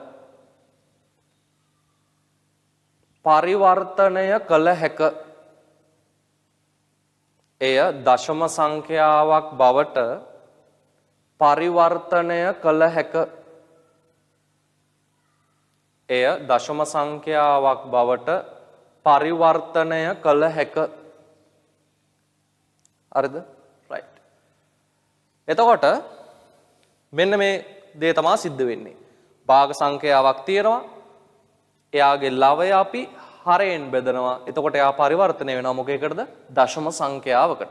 එහෙනම් දරුවෝ ඔතෙන් ලියා ගන්න මෙන්න මේ කොටස. භාග සංඛ්‍යාවක් ඊතලයක් ලවය බෙදෙනවා හරයෙන් කෙලිමපත් වෙනවා මොකක් විදියටද? දශම සංඛ්‍යාවක් බවට පත් වෙනවා. හරි. මේ ටික ලියා ගන්න. අපි ඊළඟට බලමු කොහොමද මේක සිද්ධ වෙන්නේ කියලා ගණන් කිහිපයක් හදලා.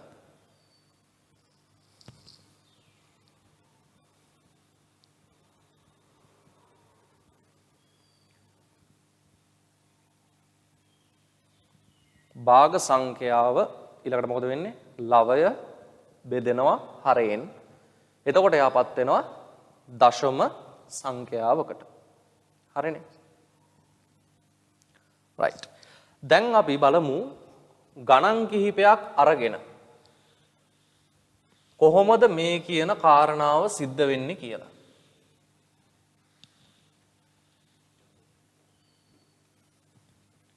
හරිද? මෙන්න දැන් බලා ගන්න. මම ගණන් කිහිපයක් සාකච්ඡා කරන්නයි හදන්නේ. මම ඉස්සෙල්ලාම ගන්නවා භාග සංඛ්‍යාවක්. මම ගන්නවා 4න් 1. 4න් 1. අපි බලමු මෙයාව දශමයක් බවට පත් කරලා. මොකද්ද කරන්න තියෙන්නේ? ලවය හරයෙන් බෙදන්න ඕනේ. එතකොට දැන් ලවය 1යි. හරය 4යි. එහෙනම් මම 1 බෙදන්න ඕනේ කීයෙන්ද? 4ෙන් බෙදන්න ඕනේ. 1 කියන සංඛ්‍යාව 4ෙන් බෙදන්න ඕනේ. හරි. දැන් අපි බෙදමු. 1ට 4 ඒවා නැහැනේ. එතකොට දානවා බිඳුවයි. 1ට 4 ඒවා බිඳුවයි. දැන් මෙතනින් එහාට බෙදන්නන් දරුවෝ මොකද්ද කරන්න වෙන්නේ? දශම තිතක් තියාගෙන බිඳුවක් ගන්න වෙනවා. එතකොට 1ට නැහැ කියලා දැම්ම බිඳුවයි දශම තිතක් තියලා බිඳුවක් ගත්තා. දැන් හැදෙනවා එතකොට 10ක්. ඒතර අපි බලනවා 10කට 4 ඒවා තියෙනවා කීයක්ද? 10කට 4 ඒවා තියෙනවා 2ක්. එතකොට 4 වරක් 2 8යි. එතකොට 10න් 8ක් අඩු වුණාම කීයද? 10න් 8ක් අඩු වුණාම 2යි. එතකොට ආය ගන්නවා දශම බිඳුවක්. ඒ දශම බිඳුව ගන්නවා 15ට. එතකොට හැදෙනවා කීයක්ද? 20ක්. හරි. එතකොට 20ට 4 ඒවා කීයක් යනවද? 5ක් යනවා. එතකොට 4 වරක් 5 20යි. අඩු වුණොත් බිඳුවයි. අන්න එහෙනම් 4න් 1 කියලා කියන්නේ 0.25යි. 0.25යි. පැහැදිලිද? එතකොට මේ බලන්න මේ 1ට 4 ඒවා නැහැ 0යි කියලා දැම්මා දශම තිත තියලා බිඳුවක් ගත්තා. එතකොට 10යි කියලා සලකන්න පුළුවන් නේ. එතකොට 10යි එක ළඟට බිඳුවක් ආවහම 10යි 10ට 4 ඒවා 2යි 8යි 2ක් ඉතුරුයි තව බිඳුවක් ගත්තා 20යි 20ට 5යි. ඊළඟට අපි ගත්තොත් දෙවෙනි ගාන විදිහට මම ගන්නවා මෙන්න මෙහෙම කෙනෙක්. මම ගන්නවා 5න් 3. 5න් 3. එතකොට ලවය කවුද? ලවය 3යි. හරය 5යි. හරි. මම 3 කියන සංඛ්‍යාව බෙදනවා 5න්. එතකොට 3ට 5 ඒවා නැහැ. නැවතත් බිඳුවයි. එතකොට දශම තියලා දශම බිඳුවක් ගන්නවා. දැන් හැදෙනවා 30ක්. 30ට 5 ඒවා කීයද? 6යි. 5 වරක් 6 30යි. අඩු කළොත් බිඳුවයි. එහෙනම් අන්න 5න් 3 කියන කෙනා දශමයක් බවට පත් වෙනවා කීයද? 0.6යි. 0.6යි. ඊළඟට මම ගන්නවා තුන්වෙනියා විදිහට 8න් 5. 8න් 5. හරි. එතකොට මම 5 බෙදන්න ඕනේ 8න්. 5 බෙදන්න ඕනේ 8න්. එතකොට 5ට 8 ඒවා 5ට 8 ඒවා කීයද? 0යි. එකක්වත් නැහැ. අර විදිහටම දශම තියලා බිඳුවක් ගන්නවා. එතකොට හැදෙනවා 50ක්. 50ට යනවා 8 ඒවා කීයක්ද? 6ක්. ඒතර 8 වරක් 6 48යි. 50න් 48ක් ගියොත් දෙකක් ඉතුරුයි. ආය ගන්නවා බිඳුවක්. ඒ බිඳුව මෙතෙන්ට ගත්තාම හැදෙනවා 20ක්. 20ට 8 ඒවා කීයද? 2යි. 8 වරක් 2 16යි. අඩු කළොත් කීයක් ඉතුරුද? 4ක් ඉතුරුයි. දැන් දශම තිබ්බාම ළමයි ඕන තරම් දශම බිඳු ගන්න පුළුවන්. තව ගන්නවා බිඳුවක්. එතකොට ඒ බිඳුවත් 15ට එනවා. එතකොට මෙතන හැදෙනවා කීයක්ද? 40ක් හැදෙනවා. 40ට 8 ඒවා 40ට යනවා 8 ඒවා 5. 8 වරක් 5 40යි. අඩු වුණොත් බිඳුවයි. ඔන්න බෙදලා ඉවර වුණා. හරි. එතකොට උත්තරය එනවා කීයද? 0.6 6යි 2යි 5යි. පැහැදිලිද? ඔන්න ඔය විදිහට ඕනම භාග සංඛ්‍යාවක ලවය හරයෙන් බෙදලා දශමයක් බවට පත් කරන්න පුළුවන්. එතින් දරුවෝ මතක තියාගන්න දැන් බිඳුවයි කියලා දානවනේ. දශම තිබ්බට පස්සේ දශම තිත ඉහළ සහ පහළ තිබ්බට පස්සේ දශම බිඳුව ඕන තරම් ගන්න පුළුවන්. අරන් අපි මේක බෙදා ගන්නවා. පැහැදිලිද? හරි. එහෙනම් උදාහරණ කියලා මේ තුන් දෙනාව ලියා ගන්න.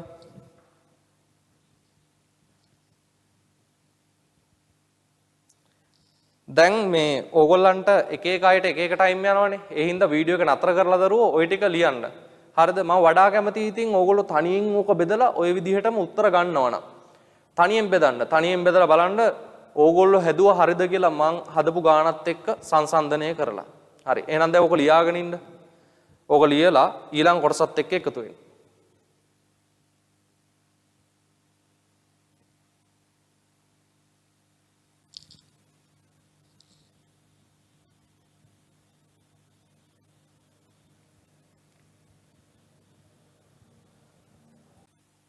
හරි. දැන් දරුවෝ මම බෝඩ් එකේ තව ගණන් ටිකක් හදන්න කලින් ඕගොල්ලෝ ගණන් ටිකක් හදලා ඉමු. ඔය විශේෂයම දැන් ඔය තියෙන එක දශම විශේෂයක්. හරිද? දැන් මෙහෙම හිතන්නකෝ දැන් මම ඔතන දුන්නු ගොඩක් සංඛ්‍යා මේ එක්ක ඒකක භාගයක් එහෙම නැත්නම් තත්ත්ව භාගයක්නේ. දැන් ඔතෙන්ට විෂම භාග දෙන්නත් පුළුවන්. ඊළඟට මිශ්‍ර සංඛ්‍යා දෙන්නත් පුළුවන්. දැන් විෂම භාගයක් දුන්නොත් නම් ගැටලුවක් නැහැ. විෂම භාගයේ හරයක් සහ ලවයක් තියෙනවානේ. ප්‍රශ්නයක් නැහැ. බෙදා ගන්න පුළුවන්. හැබැයි දැන් ඔතෙන්ට දුන්නොත් එහෙම මිශ්‍ර සංඛ්‍යාවක් මොකද අපි කරන්නේ? මිශ්‍ර සංඛ්‍යාවක් දුන්නොත් ඒක දැන් පූර්ණ සංඛ්‍යාවකුත් ඉන්නවනේ. ඔයගොල්ලෝ ඉගෙනගෙන තියෙනවානේ මිශ්‍ර සංඛ්‍යා හරවන්න පුළුවන් මොනවලටද? විෂම භාග වලට හරවන්න පුළුවන්. එතකොට මිශ්‍ර සංඛ්‍යාව විෂම භාගයකට හරවලා ඔයගොල්ලන්ට පුළුවන් ඒක ලවයක් සහ හරයක් අරගෙන බෙදලා උත්තර ගන්න. දැන් මම බෝඩ් එකේ දානවා භාග සංඛ්‍යා කිහිපයක්. මෙන්න මේ භාග ටිකත් ඔය විදිහටම බෙදලා දශමයක් බවට පරිවර්තනය කරන්න බලන්න. අපි මුලින්ම ගමු ලේසිම කෙනෙක් දෙකෙන් එක. ඊළඟට අංක 2 5න් 4. අංක 3 අපි ගමු 8න් 7. අංක 4 විදිහට අපි ගමු 4න් 3. පස්වෙනි විදිහට ගමු 20න් 13. හරි. මෙන්න මේ භාග සංඛ්‍යා ටික. හරි. මෙන්න මේ භාග සංඛ්‍යා ටික. අපි මෙතන චුට්ටක් මේක මෙන්න මෙහෙම කරමුකෝ. හරිද? ඒතර මේක මිශ්‍ර සංඛ්‍යාවක් වෙනවනේ. කොහොමද මේක හරවන්නේ? 4 වරක් එක 4යි 4යි 3යි 7යි. 4න් 7යි කියලා ලියාගෙන ඊළඟට 7 කියන ලවය 4 කියන හරයෙන් බෙදන්න. එතන එතකොට 7ට 4 ඒවා 1යි කියලා සුළු වෙලා එතකොට ඉතුරු කොටස ඔයගලන්ට දශම බිංදුව අරගෙන බෙදන්න වෙනවා. හරිද? මම ඒ ගාන ඕනනම් හදන්න. ඉස්සෙල්ලා මෙන්න මේ ගණන් පහ හදන්න දැන් උත්සාහ කරන්න. වීඩියෝ එක ටිකකට නතර කරලා මේ ගණන් පහ හදන්න තනියෙන්. හරිද? හදලා ඊළඟට බලන්න මං හදන ක්‍රමෙත් එක්ක තමුන් හැදුවා හරිද කියලා. හරිද? රයිට්. එහෙනම් දැන් මේ ටික හදන්න ගන්න.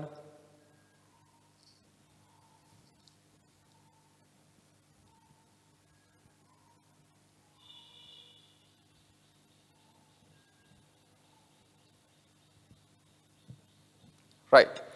දැන් දරුවෝ මං හිතනවා ඕගොල්ලෝ දැන් කාලයක් අරගෙන මේ ගණන් ටික තනියෙන් හදන්න ඇති කියලා. හරිද? එහෙම තනියෙන් හදලා නැත්තම් කරුණා කරලා තනියෙන් ඒක හදලා ඉන්න. නැත්තම් ඕගොල්ලන්ට මේක හරියටම අධ්‍යයනය කරගන්න මේක තේරෙන්නේ නැහැ. හරිද? රයිට්. එහෙනම් බලන්න දැන් ඕගොල්ලෝ ගත්ත උත්තරත් එක්ක මම මේ ගන්න උත්තර ටික හරිද කියලා. මුලින්ම තියෙන්නේ දෙකෙන් එකනේ. හරි. එහෙනම් 1 බෙදන්න වෙනවා කීයෙන්ද? 2කින්. එතෙන්දී නම් 1ට 2 ඒවා නැහැ. දැම්ම බිංදුවයි. ඊළඟට මොකද කරන්නේ? ගන්නවා දශම තිතක් බිංදුවක්.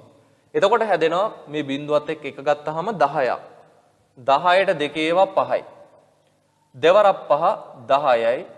අඩු වුණොත් 10න් 10ක් බිංදුවයි. උත්තරය එනවා 0.5යි. ඊළඟට 5න් 4. මම 4 බෙදන්න ඕනේ 5න්. 4 බෙදන්න ඕනේ කීයෙන්ද? 5න්. 4 බෙදීම 5.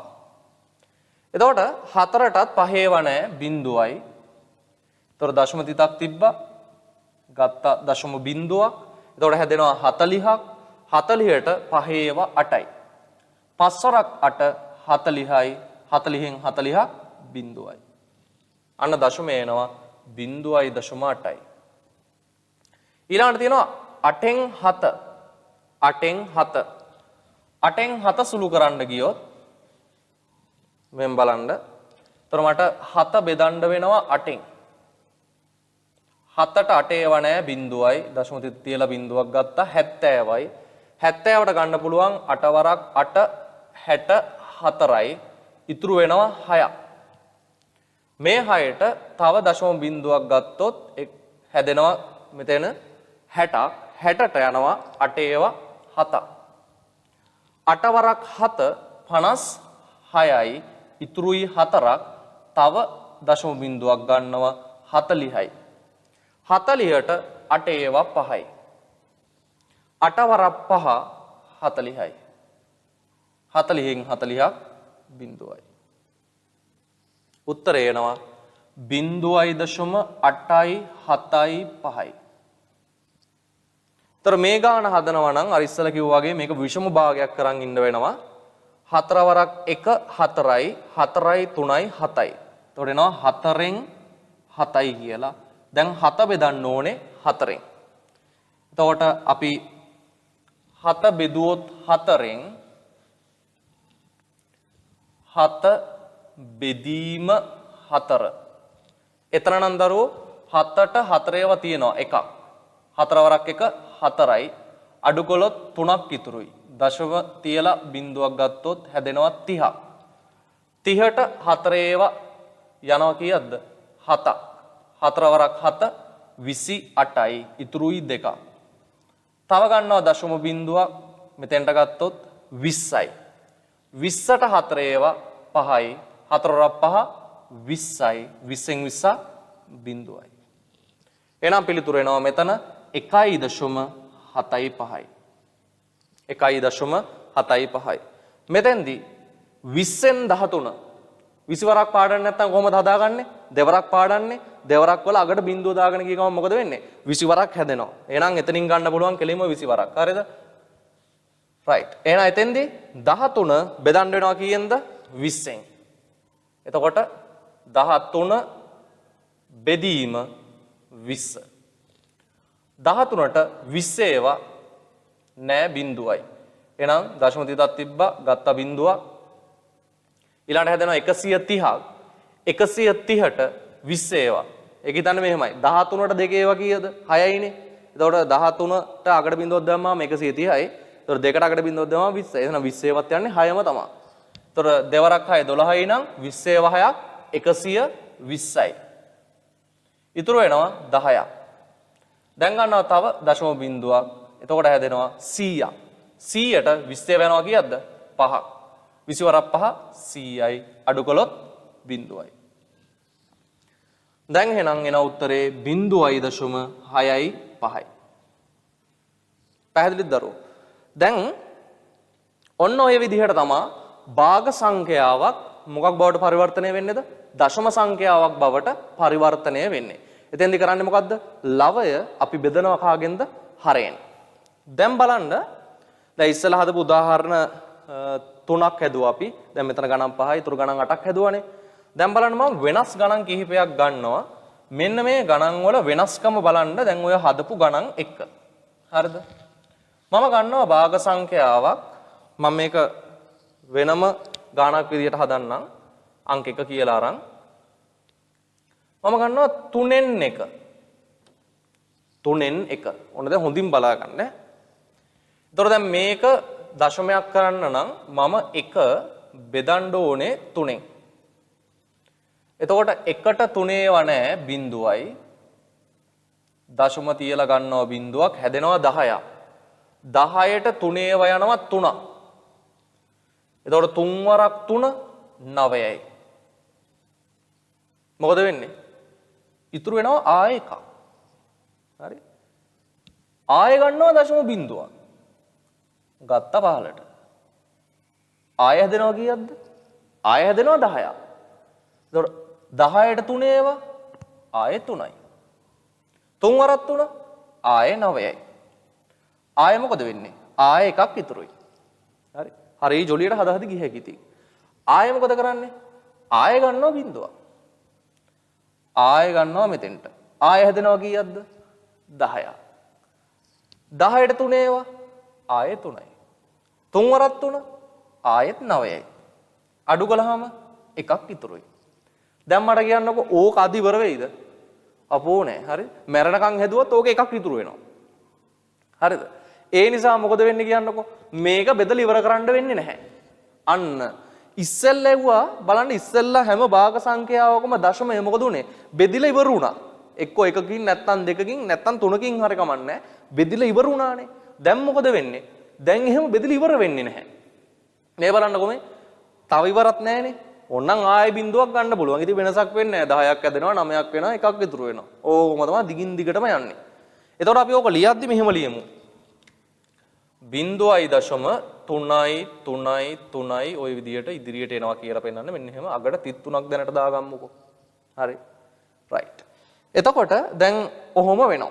ඊළඟට අපි ගත්තොත් එහෙම මෙන්න මේ වගේ කෙනෙක්. මෙහෙම බලන්න. දෙවෙනි කෙනා විදියට මම ගන්නවා 11න් 5. 11න් 5 කියන භාග සංඛ්‍යාව ගත්තා කියන්නකො. දැන් මම 5 බෙදන්න ඕනේ 11න්. මම දරුවෝ මෙතන ඉඩ නැති නිසා මෙතන ලියන්නම්. ඔන්න දැන් බෙදන්න යන්නේ. එතකොට 5ට 11 හේව නැහැනේ. දැම්ම බිඳුවයි. ගත්තා දශම. බිඳුවක්. එතකොට හැදෙනවා 50. එතකොට 50ට 11 හේව කීයද? 50ට 11 හේව 4යි. 11 වරක් 4 44යි. අඩු කළොත් 6ක් ඉතුරුයි. දැන් ආයෙ ගන්නවා බිඳුවක්. හැදුනා කීයක්ද? 60ක්. 60ට 11 හේව 5යි. 11 වරක් 5 55යි. අඩු කළොත් 5ක් ඉතුරුයි. ආයෙ ගන්නවා බිඳුවක්. හැදෙනවා ආයෙ 50ක්. 50ට 11 හේව ආයෙ 4යි. 11 වරක් 4 44යි. ඉතුරු වෙනවා 6ක්. ආයෙ ගන්නවා බිඳුවක්. ආයෙ 60යි. 60ට 11 හේව 5යි.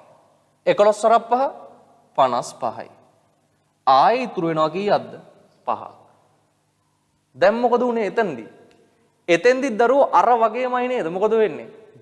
බෙදලා ඉවර කරන්න හම්බෙන්නේ නැහැ මේ ආත්මේ. හරිද? බෙදනවා ඒත් ඉතුරුයි.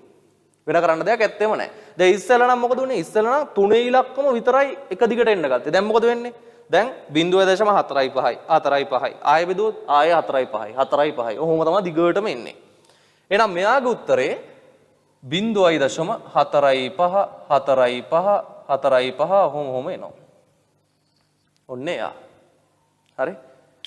බලන්නකො තාම වැඩි ඉවර නෑ. හරි? තව හොඳ සංඛ්‍යා තියෙනවා. මෙහෙන් බලන්න මෙයා. අංක 3. 7න් 2. 7න් 2. මම මේවා ටිකක් ඉහළින් ලියා ගන්නම්කො මොකද ඉඩ කඩ ඕනේ මෙයාට. 7න් 2. මෙන්න බලන්න මෙයාට වෙන වැඩේ. දැන් මම දෙකේ ඉලක්කම කීයෙන් බෙදන්න ඕනද? 7න් බෙදන්න ඕනේ. හරි. අපි දෙකේ ඉලක්කම බෙදමු 7න්. දෙකේ ඉලක්කම බෙදනවා 7න්. දැන් මෙහෙම අදිද්දිම ඔයගොල්ලෝ දන්නවනේ. හරි? ඕකේ කියන්නේ එහෙම ලේසියෙන් ඉවර වෙන එකකුත් නෙවෙයි. එහෙනම් 7ට මේ 2ට නෑ 7 ඒවා බිඳුවයි. තිබ්බ දශම තිතක් ගත්ත බිඳුවක් හැදුනා 20යි. 20ට 7 ඒවා 2යි. 7 වරක් 2 14යි. අඩු කළොත් 6ක් ඉතුරුයි. ආයෙ ගත්ත බිඳුවක්. හැදුනා 60ක්. 60ට 7 ඒවා 60ට යනවා 7 ඒවා කීයක්ද? 60ට යනවා 7 ඒවා 8ක්. 7 වරක් 8 56යි. ඉතුරු වෙනවා 4ක්. ආයෙ ගත්ත බිඳුව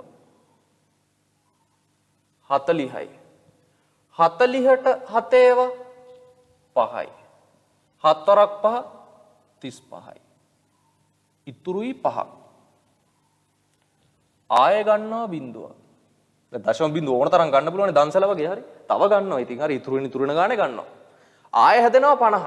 එතකොට 50ට යනවා 7 ඒවා 7ක්. 7 වරක් 7 49යි. ආයෙ ඉතුරු වෙනවා 1. තාම ඉවර නැහැ.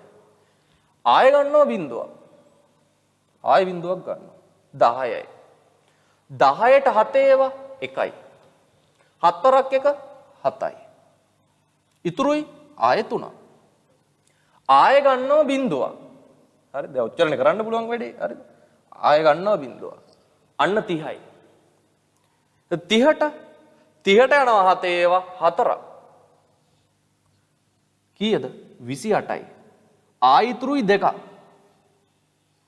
ආයෙ ගන්නවා බිඳුවක්. ආයෙ හැදෙනවා 20ක්. 20ට 7 ඒවා 2යි. 7 වරක් 2 14යි. ඉතුරුයි 6ක්. දැන් තේරෙනවද ආයෙත් මෙන්න මෙතෙන්ටමයි ආවේ කියලා? 14යි ඉතුරුයි 6ක්. ආයෙ බිඳුවක් ගත්තාම 60යි.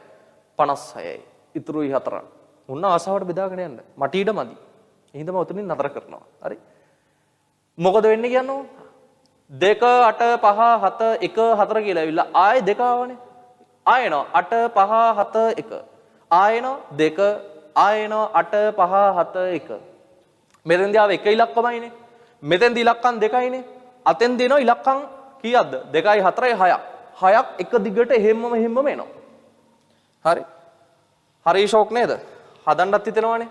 හරි? එතකොට 0.2යි 8යි 5යි 7යි 1යි 4 ආයෙනවා 2යි 8යි 5යි 7යි 1යි 4 ඔහොම ඉස්සරහට එනකන් එනවා. ඕක ඉවරයක් වෙන්නේ නැහැ ඉතින්. අපි බෙදනවා ඉතුරු වෙනවා. ආයෙ ගන්නවා බිඳුව අපි බෙදනවා ආයෙ ඉතුරු වෙනවා. හරි? ඉතින් ඔය කම්මැලිකම යන්නත් එක්ක හොඳ හදන්න ගණන්. එතකොට බලන්න මේකෙදි මොකද වුනේ? ඉස්සෙල්ලා වුණනම් හරි හොඳයි නේද? හරි? බෙදිලා ඉවර වුණා. මේක බලන්නකො කොච්චර වදයක්ද කියලා. හරි? ඇයි අපිට බෙදන්න හිතෙනවා ඉතුරු වෙන ගානේ.